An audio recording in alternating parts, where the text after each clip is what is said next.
Curtain Network.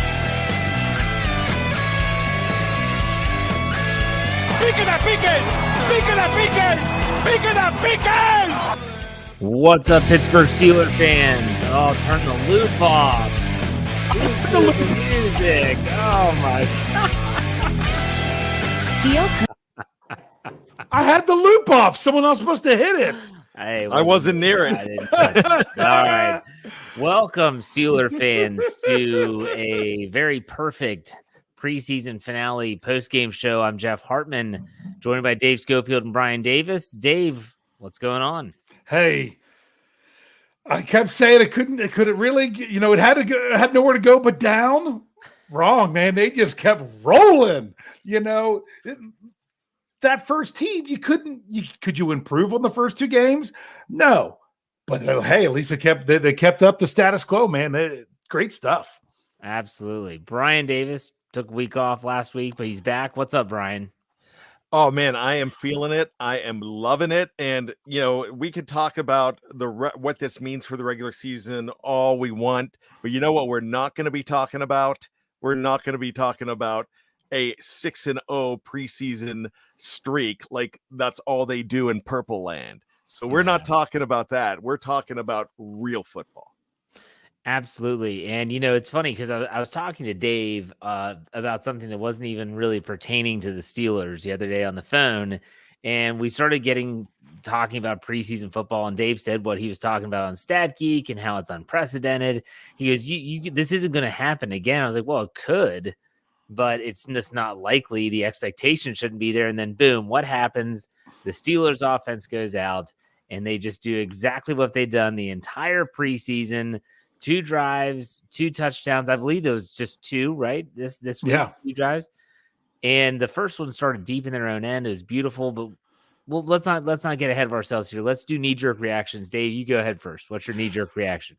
Well, I mean, once again, you're like, can it get any better? How about before the Steelers, they hadn't scored a touchdown from the red zone because they were so efficient. They were scoring from beyond the red zone.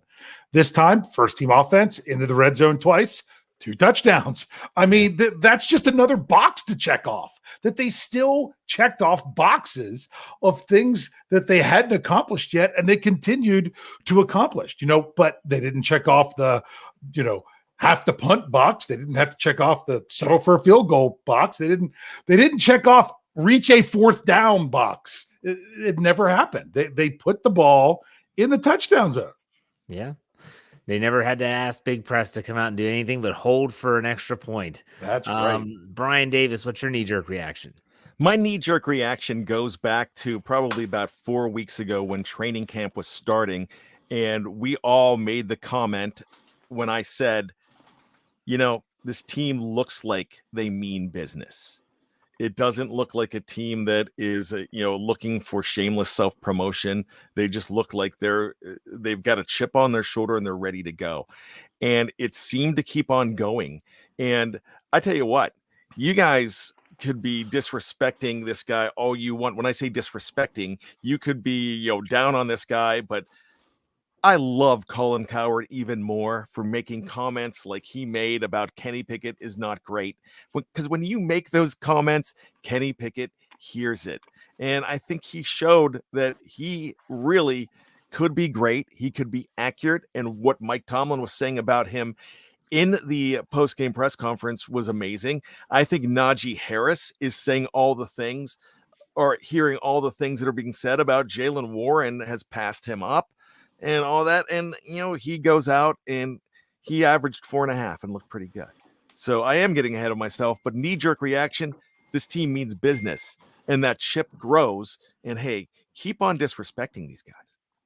Yeah, let's get this super chat up on the screen here. Case and Wright gives us $2. Says, driving, can't chat much. Great game. Let's go. Thank you very much for the tip. We appreciate it.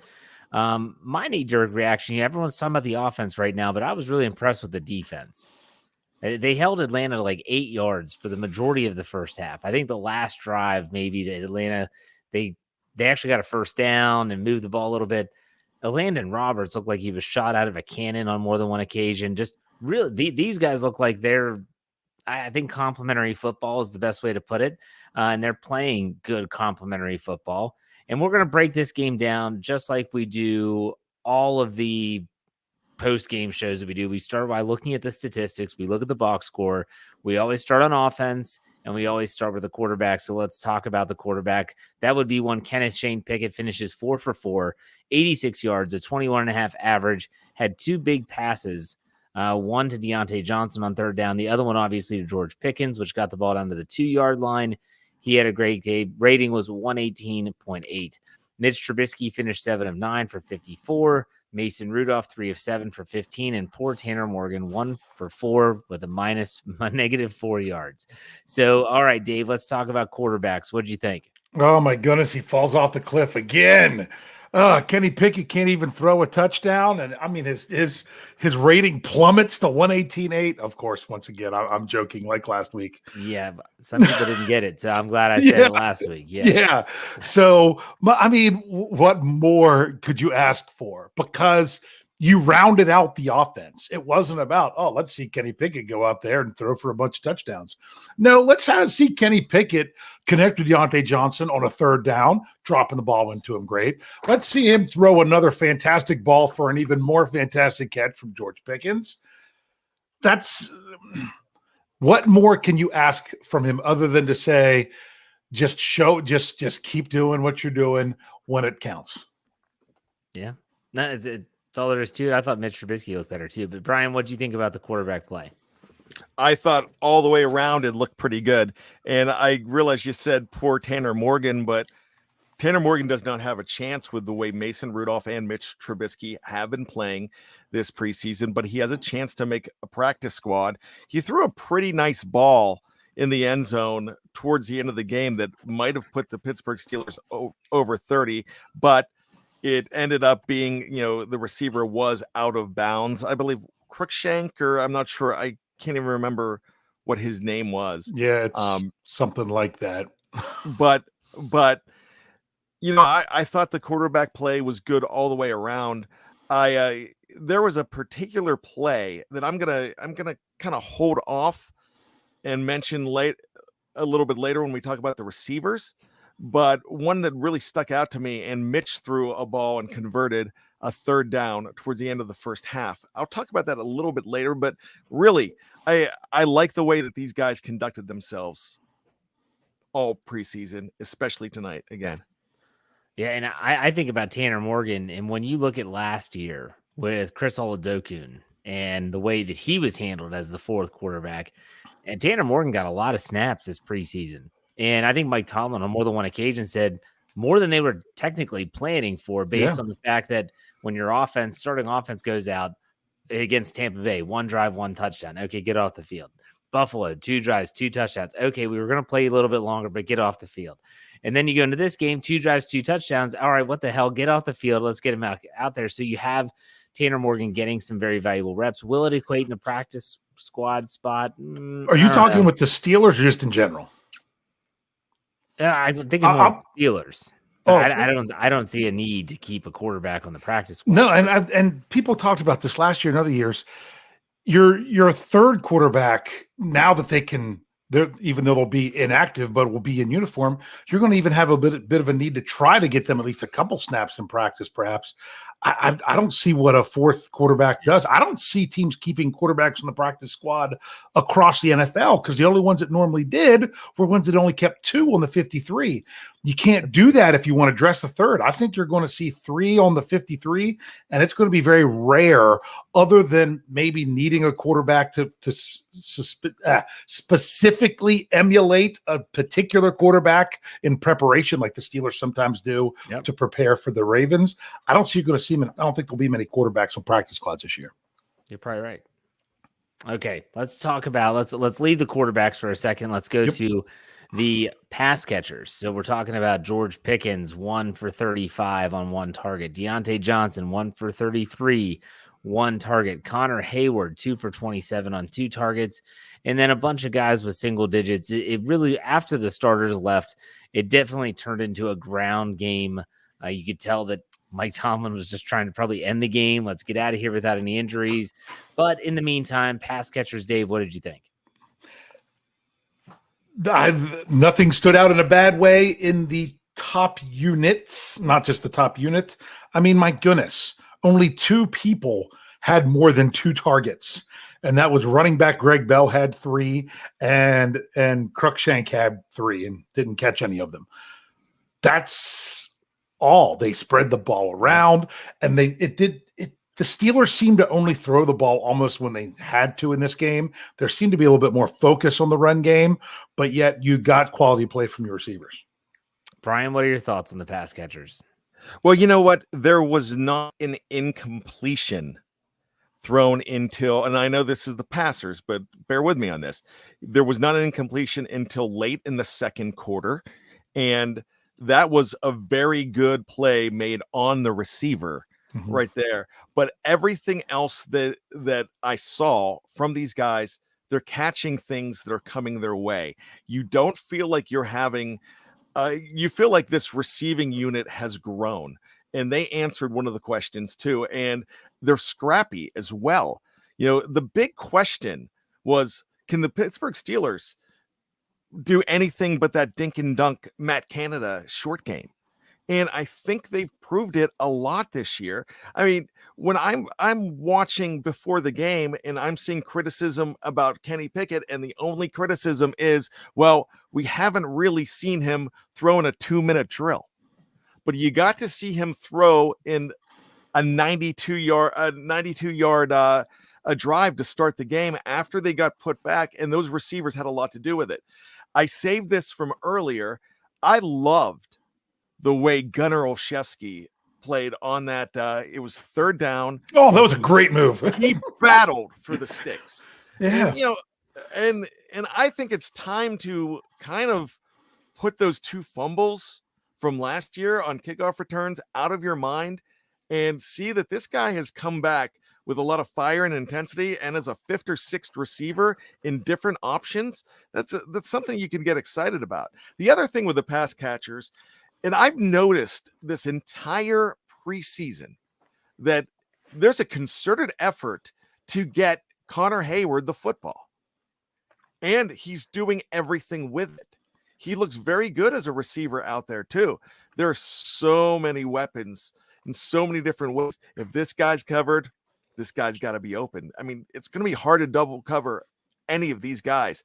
This is more complete of a team and even a wide receiving or pass catching stable that we've seen in a long time. When you're talking about the Gunnar Olszewskis on this team and the Connor Hayward, the way they use them is definitely noteworthy, especially at Connor Hayward. And we're going to talk about the running game here in a second. But my gosh, Connor Hayward had 4 carries in this game. I'm watching the first half thinking, but didn't have that on my bingo card. Connor Hayward getting I guess a lion's share of carries throughout a drive. But there's a reason why they're doing that. They want to see, is he capable? Maybe they only keep 2 running backs, or if they keep a 3rd in Anthony McFarland, they can have him inactive on game day, and Connor Hayward in an emergency, can he carry the ball? Like, there's reasons why they're doing this stuff. And you have to also figure about the wide receivers. And this is something Dave and I do every single week. And we'll have our final prediction coming out on Monday. How many wide receivers are going to keep? You know, there's no guarantee they'll keep 6. If Connor Hayward is a very versatile piece, they might just keep 5. And in which case, you know, is Gunnar O on the outside looking in? I don't know. That's tough. That's really tough. Dave, any final thoughts before we move on to the runners? So this includes tight ends, right? It does. Okay. Was kind of bummed to see Matt Washington not get a target. Yeah. But man, oh man, did he have some really nice blocking. He sure did.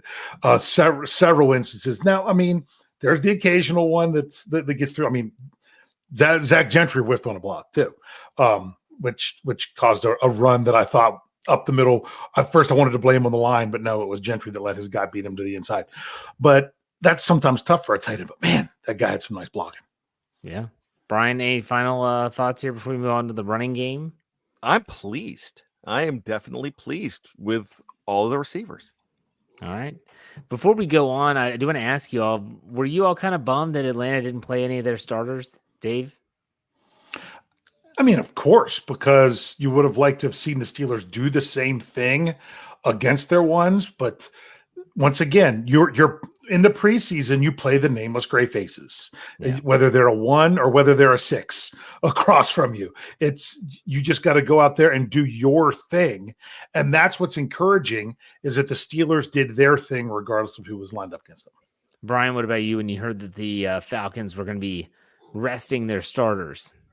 I was very bummed, but exactly what Dave said, and something that somebody on the NFL Network at halftime said. I think it was Mariucci. I think he mentioned something precision.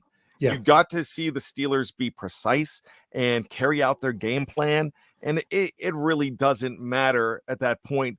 It's that they're able to carry out a game plan, and is anybody complaining about Matt Canada? And I think that's really what you're seeing right now, that this game plan has evolved. The system has evolved. Now it might be 6 weeks from now and we're complaining about it again.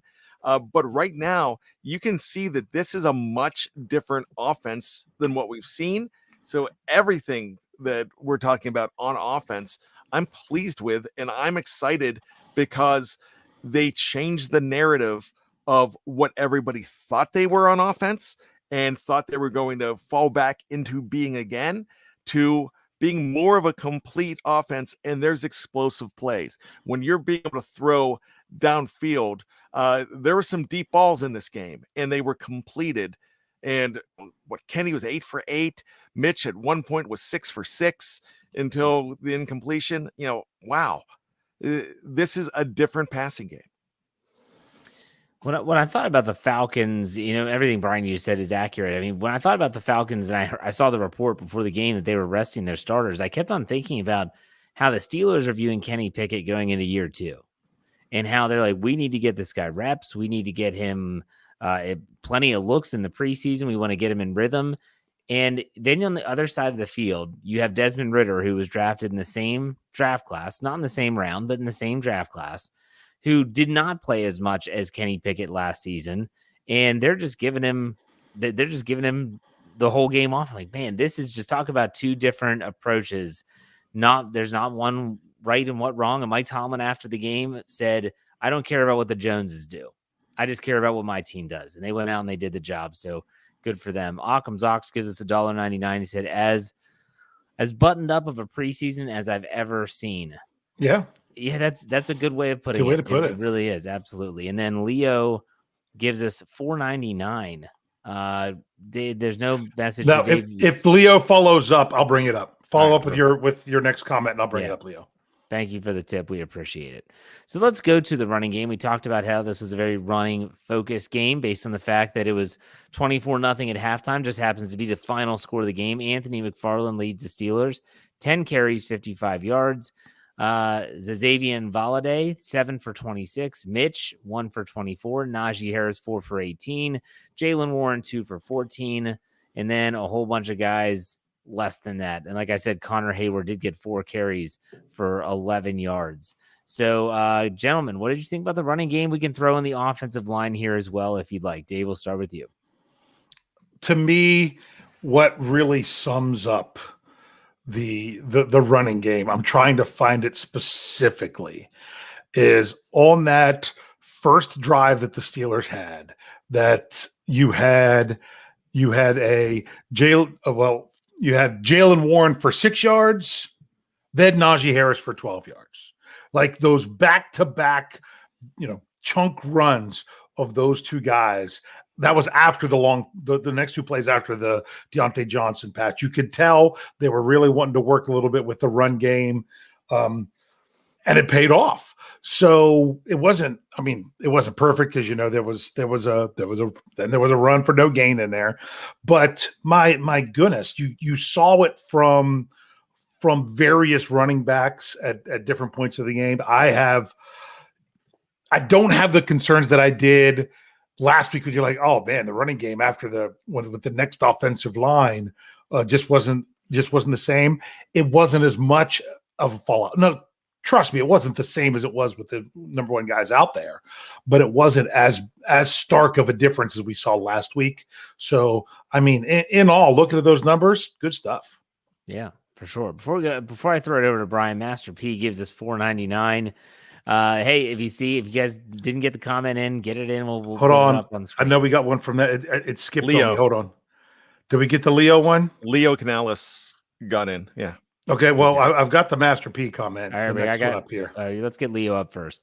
Okay. He said, just love the show and what you all do, but okay, knowing Mason played with our 2s and 3s, how do you feel about his performance? All right, let's talk about this quickly. Dave, what did you think about Mace? I think he's going to be one of, if not the best third options in the NFL this year. I agree, 100%. Bryan, what are your thoughts on Mason Rudolph? A lot of people are comfortable if Mason Rudolph is the number 2 guy. And so, like Dave said, if that's your number 3 and that's the option you have, if you have to break that glass and bring him in, hey, everybody was prepared to bring him in second if they had to. So that's your number 3. Take him and laugh and just say you're deep at that position. For sure. Let's get Master P's comment here. He said, if this team stays healthy, they really have the potential to be something special. And I agree with that 100%. But Bryan, let's throw it over to you as it pertains to the running game. Dave talked about it. Give you your shot. Go ahead. I'm going to go real quick on this. It just reminded me of Franco Harris, Rocky Blyer, and Sidney Thornton when you had games where they all had touchdowns. Sure, this is preseason, but Ant Mac, Jaylen Warren, and Najee Harris all had touchdowns in that first half. And that's something just beautiful to see. I really, and I think those guys are in concert with each other. I think they root for each other. Of course there's competition, but they're laughing all the way to the end zone.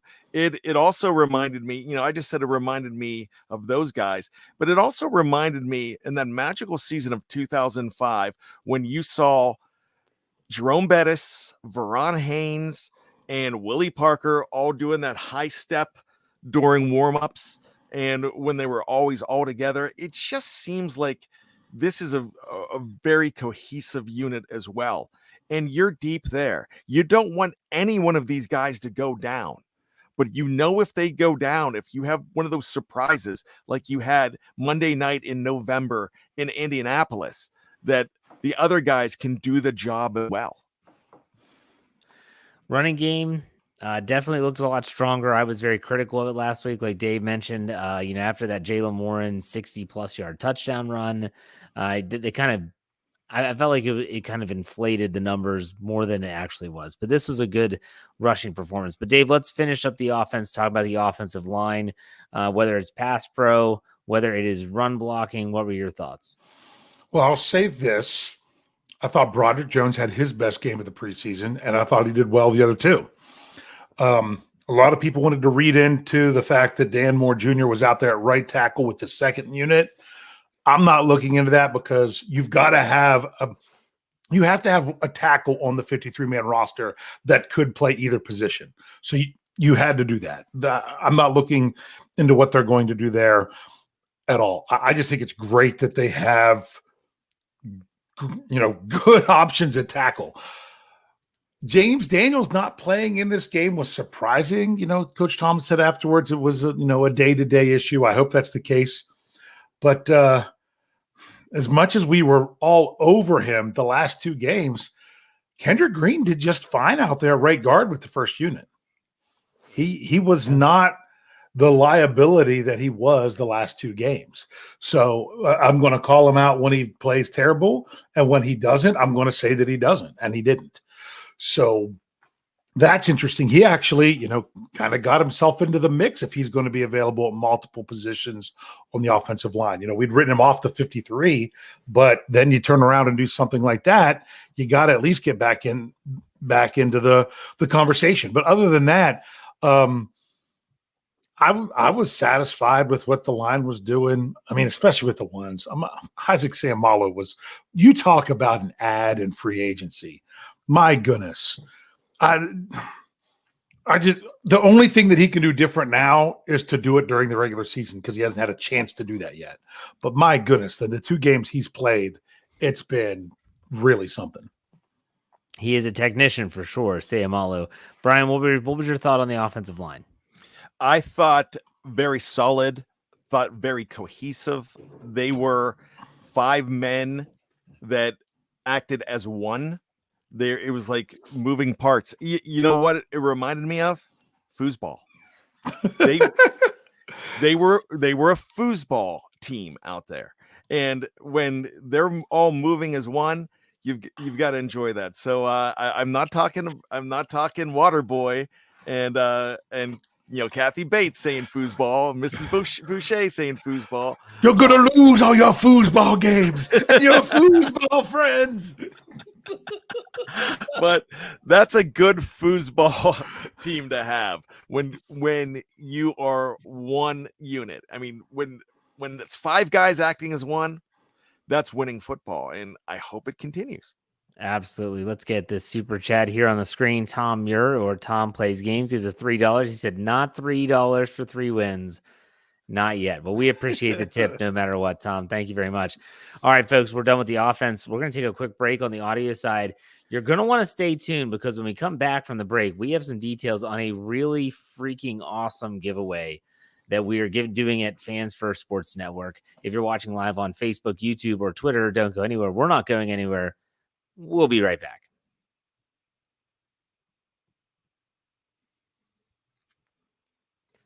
All right, Steeler fans, welcome back. Right before the break, I talked about how we're going to be giving the details on this giveaway. So this might be the first time you're hearing it. This is an appropriate time to talk about this because we have over 330 people watching us live right now.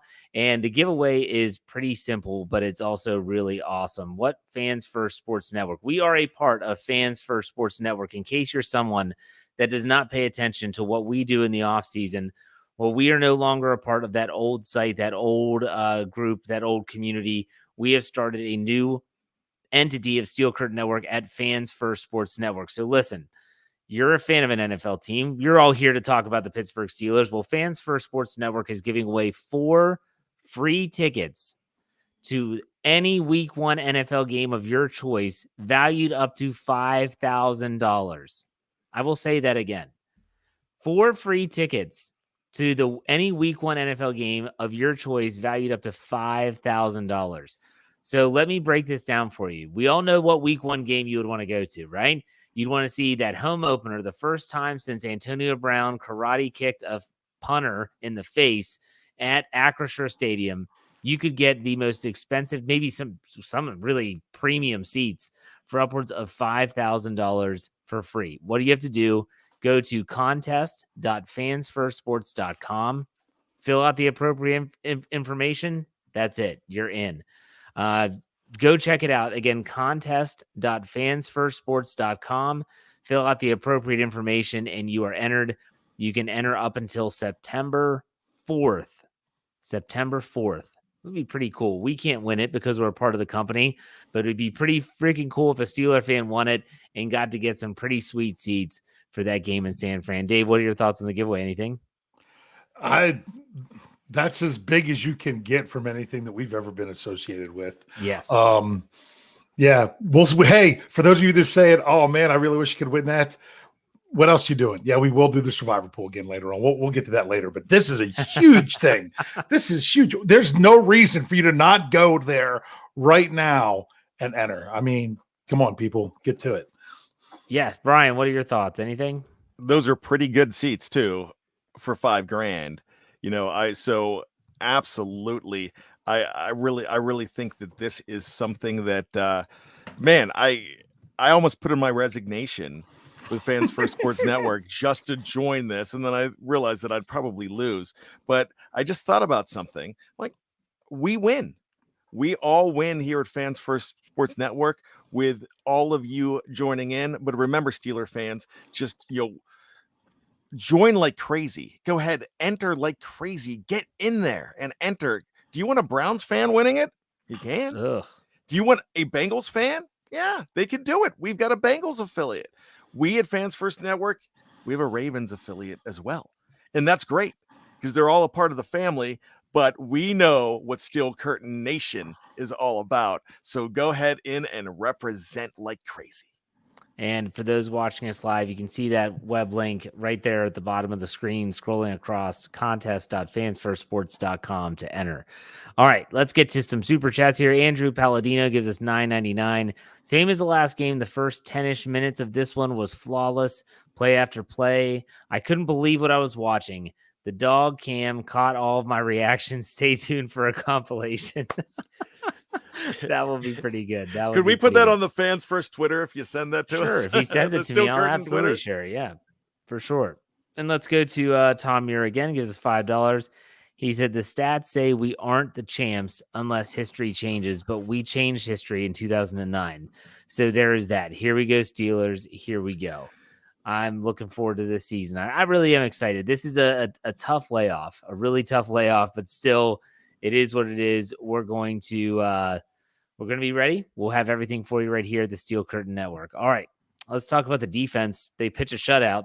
Now, granted, it wasn't against starters. We talked about that in the first half of the show, but let's just talk about some different aspects of the defense. It's a little bit more difficult. We'll talk about the starting defense first, just as a collective group. We saw them for about some of them, like Alex Highsmith, played just shy of a quarter. Not that was that much because Atlanta gained like 8 yards at that time. But Dave, what were your thoughts on the starting defense? Just overall starting defense? Yeah, just in general. Just in general. Got it done in both phases. I mean, my goodness. I mean, negative 2 yards through the first quarter of offense that they gave up. Yeah, that's I don't know. I mean, they just looked shot out of a cannon from the very first play. It was fantastic. Yeah. So were there any particular players that stuck out to you that? I mean, Landon Roberts looks like he shot out of a cannon from the very first play. I mean, TJ Watt, I'd love to see how many snaps he actually played, but to then come in and get a sack. You're still saying starter, so I gotta reserve some other names for later. But I mean, my goodness, it was just it was like men playing against boys out there. And yes, you could say, oh, it wasn't their starters, but these are guys that made an NFL roster. These are players that many of them weren't playing in the XFL or the USFL because they were already on a 90-man roster. So just to see them go out there and do what they do was great. All right, Brian, what about you?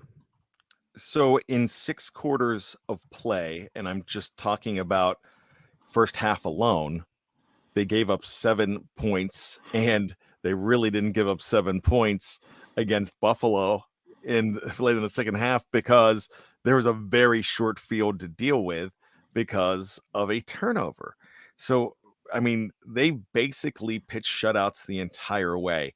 TJ was doing TJ things again. You have to feel great about how he looked there. You know, everybody's talking about Landon Roberts. I don't do this very often, but I'm going to do it now. I have been crying for this guy ever since last year when I thought that Brian Flores would bring him in, because I've loved him since he was a Patriot, and I don't love many Patriots. I just thought ever since I saw this guy, I thought he was a Steeler, and he became a Steeler late in the off season this year. I mean, it was before camp, but it wasn't one of those early signings. So I love the fact that they brought in E-Rob. I think he is one of those guys that he's coming in without fanfare, but you're going to love him. This is not John Bostic. This is a different type of player, and he's played in very good defenses for a long time, not just New England, but Miami as well. I'm really glad to see him, and I thought what I saw of Joey Porter in that first half, again, I thought he looked solid. Somebody here said, did you notice it seems like they're throwing away from him quite a bit? And yeah, they are. You saw that there was one penalty against him, but he's played solid. I don't even know if we're considering him a starter at this point. We might not be, but I like everything that I saw from them. This is going to be special. And remember, you did not have Cam Hayward playing in this game as well. And now you can go ahead. If I'm playing devil's advocate, it's a lot easier to say that you're going to see precision from an offense playing against the nameless gray faces. But with the defense, you expect more dominance, almost like those strike games of 1987 when you had some guys having teams in there that had a lot of starters in there and guys that still had scab players in there. So, I mean, that's all. I mean, you can definitely say that, but for me, I just see guys doing their job. Yeah, well said. For when I think about the defense, there's certain times like Landon Roberts jumped off the screen because he's making splash plays in the backfield. I'll tell you a guy that showed up for me, at least in just spurts, but I was really happy to see him even making some plays. It's DeMarvin Leal. You know, he's a guy that a lot of times, whether you're talking about Cam or Larry Ogunjobi, or maybe it's Keanu Benton, who's a shiny new toy on the defensive front. Sometimes DeMarvin Leal, because he's a tweener, you know.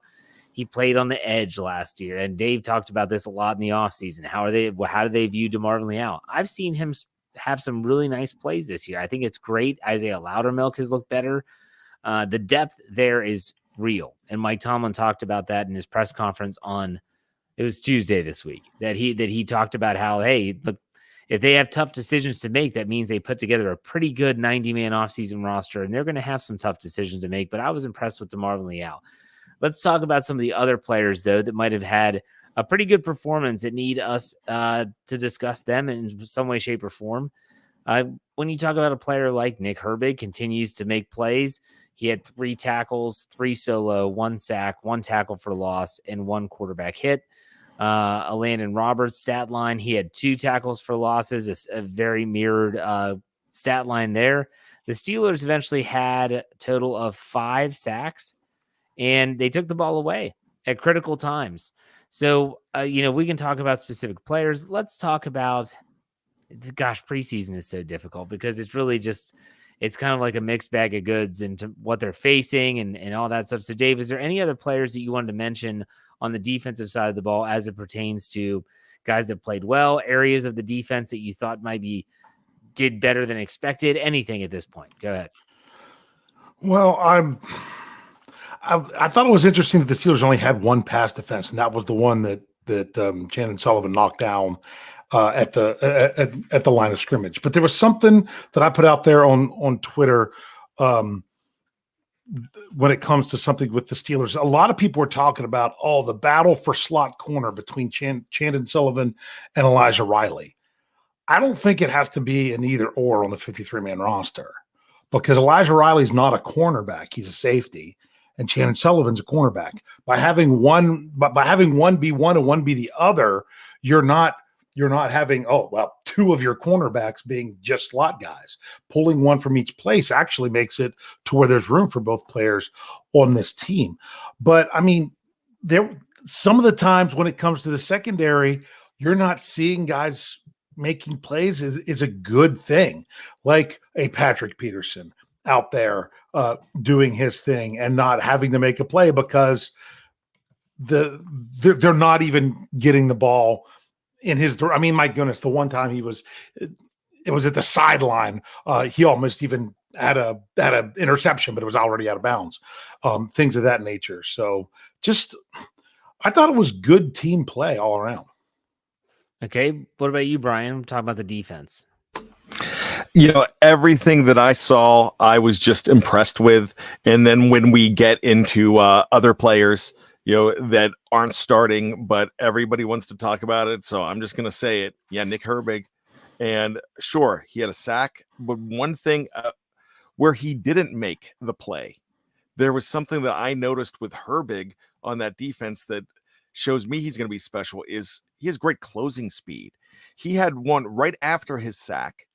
He came off the edge again and chased the quarterback down the middle, and the quarterback went for a slide.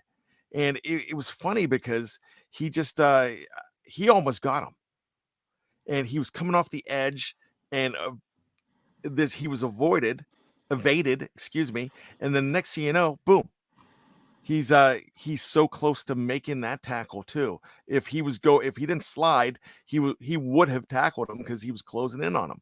So there is we haven't seen the depth on this team on this defense in such a long time. Like I said, you don't want anybody to go down, but you have a situation where you could spell some guys. Remember early in TJ's career, we saw him a lot with the oxygen mask late in games, and because he was out there trying to do everything. TJ and Highsmith don't have to do everything now. So that's the amazing thing. You have 3 linebackers, inside linebackers, and a 4th in Marcus Robinson, who's, that's a deep group now too, where this was everything that we were still worried about before the preseason and training camp started. Even Dave just brought up Shannon Sullivan and brought up Elijah Riley. Those guys are guys that we weren't really talking about. In fact, nobody made a big deal over Shannon Sullivan signing whatsoever when he came in. But now you're looking at these guys and you're like, wow, they're deep all the way around. And I saw somebody say it in the live chat here. It was something about Carl Dunbar saying somebody's going to get cut. Of a high quality defensive lineman that can play on an NFL team is going to lose his job with the Steelers. So when you see all of that and you see everybody the Steelers have on that defense, you've got to sit back and smile and hope that the sun keeps shining on them, because they could be special. They could evoke. I'm not saying they're evoking the 1970s, but they can evoke 2008, 2009, 2010 real well. Absolutely. Let's get this. Is a good question here from Justin. He gives us $4.99. He said, so who gets number 26, McFarland or Quan Alexander? This is interesting. I don't think Quan Alexander wants 26. That's what I was wondering. He came in so late. He's going to have to wait for, get him a better linebacker number. It's if one opens up, I would imagine one would. Brian, you're the numbers guy. What do you think? Yeah, there's going to be one in the 90s probably opening up. But you know what? I could even see him coming in and taking number 5. Something. He seems like a 1-digit guy. He was before. I know he was number what was he, number 9 at his last stop or something like that. He's not going to get. He was either 8 or 9. He's not getting 8. But McFarland, I think this being his 3rd season, or is this his 4th? I believe it's his. Well, he was 20. So this is his 4th season, right? Yeah. 2020 he was drafted? Pretty sure. Yeah, I think so. Yeah, so this being his 4th season, I don't think that you can ask him to give that up with Quan being the newcomer. And I don't think the Minister of Quan, which one of my favorite nicknames, I don't think it's going to matter. He's all about love. Good stuff. Now, Dave, let me ask you, because you might know off the top of your head, do you know when the roster cut down date is? Yeah, it's Tuesday. So Tuesday, is it 4 p.m.? 4 p.m., the 29th. Yep. So to give everyone the kind of the lay of the land. So it's Thursday night, and the Steelers, there's only 2 games tonight. Whole slate of games Friday, big slate Saturday, 1 game on Sunday. Tuesday at 4 p.m. is when they have to cut down to the 53. Now, that doesn't mean that they can't cut down earlier. I know in the past they've actually released some players early. Doesn't mean they will. Make sure you're staying tuned to SteelCurtainNetwork.com. We're going to have all that news as it unfolds there. And also, something else to keep in mind, folks. If they get down to 53, that doesn't mean that's your solidified 53. They very well could sign some other players from other teams. They could move players to injured reserve if there's an injury that's that bad. A lot of stuff can change, so make sure you're paying attention and staying tuned to all those different channels. So, all right, Dave, let's do some final thoughts here. This game in the second half was kind of a dud, but what are your final thoughts wrapping up the preseason and this week 3 game? See, I didn't think the game in the second half was a dud.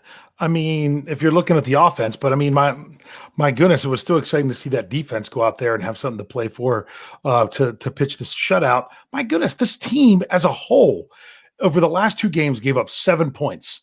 And that was when a bad snap went and the team recovered it at the 1 or 2 yard line. That's been it over 8 quarters. They held the Falcons to 40 yards rushing, under 200 yards passing. I mean, when you take away the sack yardage, I think it was, under 160 yards. It wasn't the starters, but it wasn't the Steelers starters out there the whole time either. The thing is with this team now, what they've done is they've showed you what they are capable of doing. So that's what they've done. Now, I'm not expecting a touchdown every drive or things of that nature, but you've seen what they can do. Now they have to do it when it matters most. And when it matters most is the regular season. Once again, you can't get to the regular season until you play the preseason, unless it's 2020. And you can't get to the postseason until you play the regular season. So you have to take the next thing that's up. This has to move into the regular season, and then just put that product out there on the field. Am I expecting it to be 100% of what we got here? No, but I mean but I wasn't expecting what we even had tonight to be what it was. So bring on the real football, and it's exciting to know what this team could do. Now all they have to do is show it.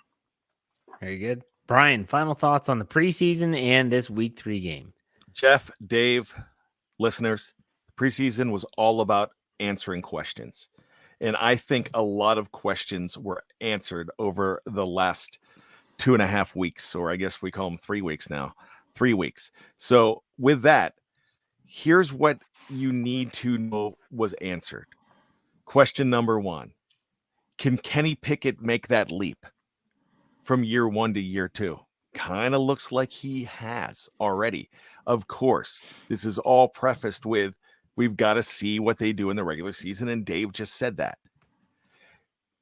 Is the running game, is Najee Harris not what we thought he was when he was drafted in the first round?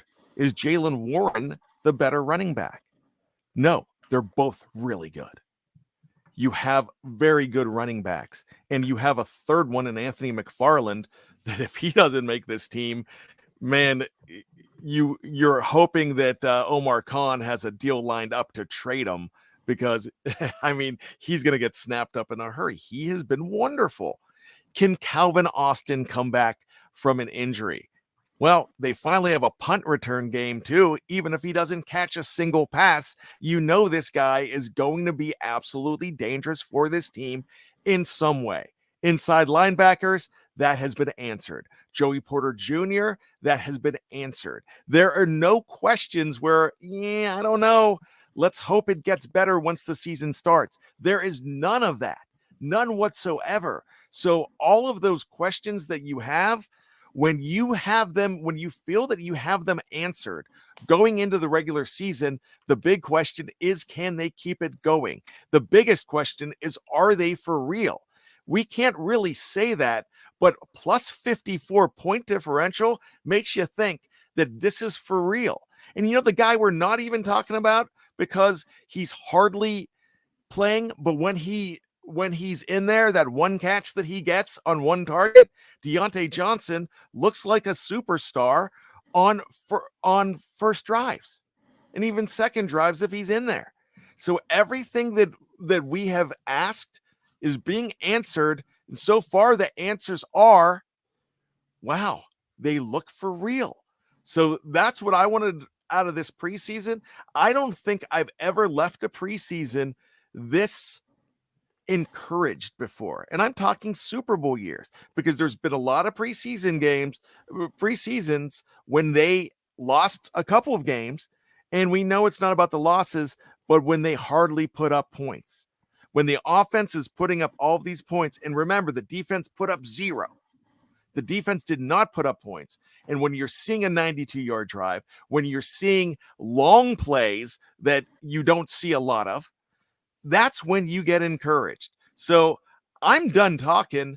Now let's see them continue to answer questions and let them do the talking.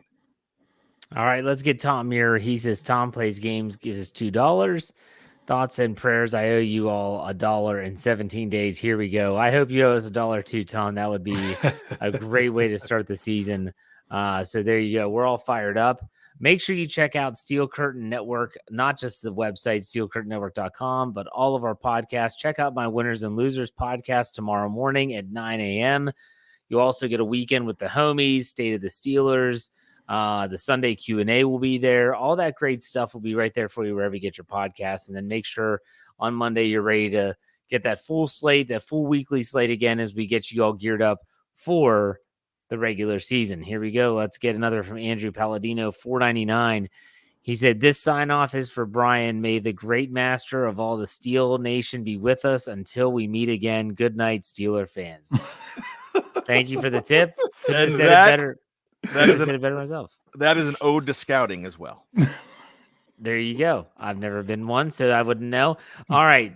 Great show, guys. The next post-game show we have will be a little over 2 weeks away, which is tough to imagine, but nonetheless, we'll be here for you every step of the way. Thanks for listening. All right. We're getting out of here. We'll see you next time on another post-game show.